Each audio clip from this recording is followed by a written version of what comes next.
question is very specific regarding your lecture. There is an increasing tendency of using the word called scientific. All the spiritual gurus use it very liberally. Sri Sri Ravi Shankar says his organization is a very scientific analysis.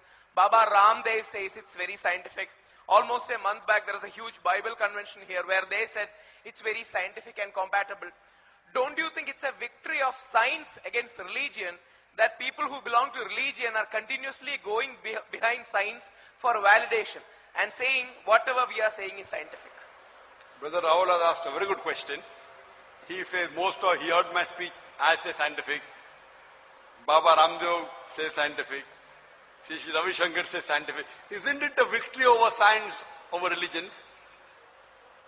I partly agree and disagree with you.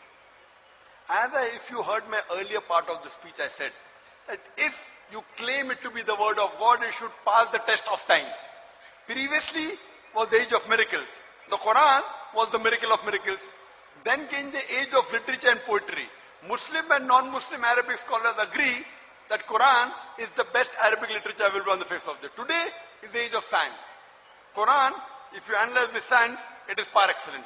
Tomorrow, people may not believe in science. Like today, if I tell you, a religious book says in a poetic fashion, the earth is flat, will you believe? No.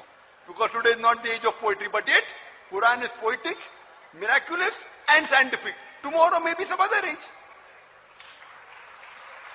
Now coming to your question, Baba Ramdev says that his religion is scientific. I had a debate with Dr. William Campbell, medical doctor, MD, says Bible is scientific. I'm not a person who likes criticizing other religions. But Dr. William Campbell wrote a book saying there are more than 36 scientific errors in the Quran. And he circulated that book, very popular, no reply. So I went to Chicago in the year 2000. On April 1st, we had a dialogue.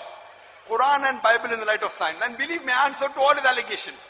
But when I pointed out 38 scientific errors, there are more than 100,000 in the Bible. I pointed out 38, he could not answer to a single. But the problem is when you have a debate, you will come to know how scientific is a religion. Just because Bible says 10 scientific things, that does not make it a true book. What we have to analyze, see everything, even if there's one unscientific thing mentioned, Bible cannot be the word of God. Well, therefore I challenge to the brother, point out one unscientific thing, unscientific fact, not hypothesis. I challenge anyone to point out a single verse of the Quran which is against established science. It can be against theories, it can be against Darwin's theory, no problem, because that's a theory, it's not a fact. If you put this test to the other scriptures, I gave a lecture on Quran modern science, I can give a longer lecture on unscientific thing mentioned in the Bible. Not that I want to criticize it. I can give a lecture on unscientific thing mentioned in the Vedas. Now then I challenge all your spiritual heads, whether William Campbell, whether Benny Hinn, whether Billy Graham, to come and prove what I'm saying is wrong. I can give a lecture on the unscientific mentioned in the Vedas. I don't do it here. Veda says that the sun revolves around the earth. Yajurved. Do I believe? No. So then you have to ask to these Hindu scholars, what do you have to say about this verse of the Veda? Do you understand? That doesn't mean no verse of the Veda speaks about science. If there are 1,000 verses, 50% speak about science, 50% is against science, I as a medical doctor will not believe in it. Do you understand? So when you put the test of science, there can be certain things which science cannot prove right or wrong, ambiguous, as I said earlier. Because science hasn't reached that stage. So when you put the test of science to all the scriptures, 100% of the scriptures fail except the Quran. I am saying that. Because I am a student of comparative religion. So when you put this test of science, that doesn't mean other scriptures don't have scientific facts. They have, but it's mixture. So what I say, maybe the Bible has many scientific facts.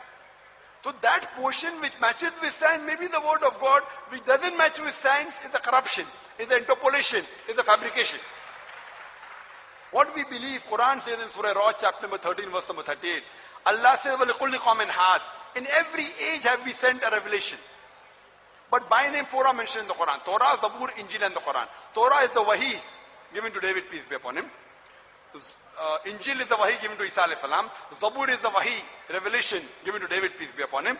Quran is the wahi, the revelation given to Prophet Muhammad, peace be upon him. But all the previous revelations, there were many. Like messengers, 124,000, 25 are mentioned by name.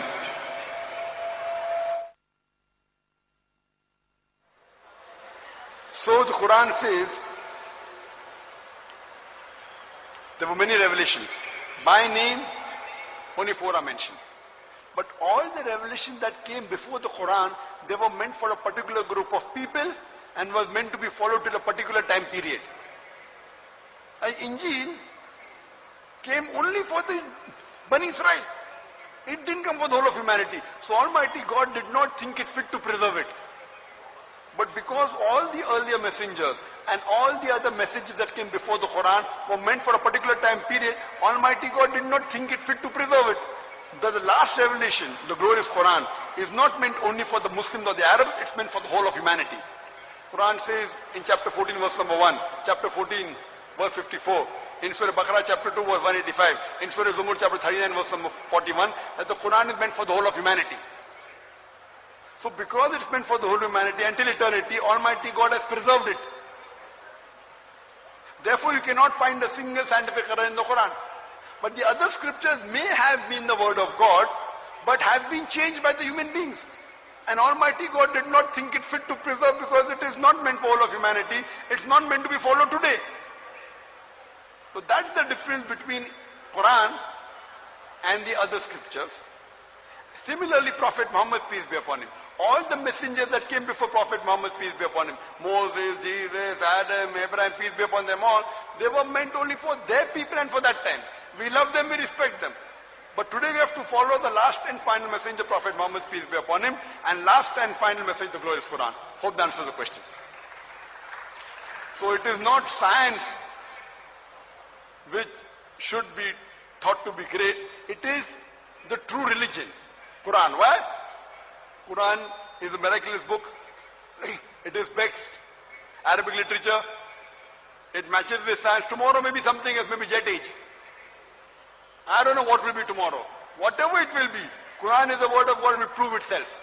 That's the reason Albert Einstein said, science without religion is lame, and religion without science is blind. My question is regarding the issue on prohibition of pork in Islam.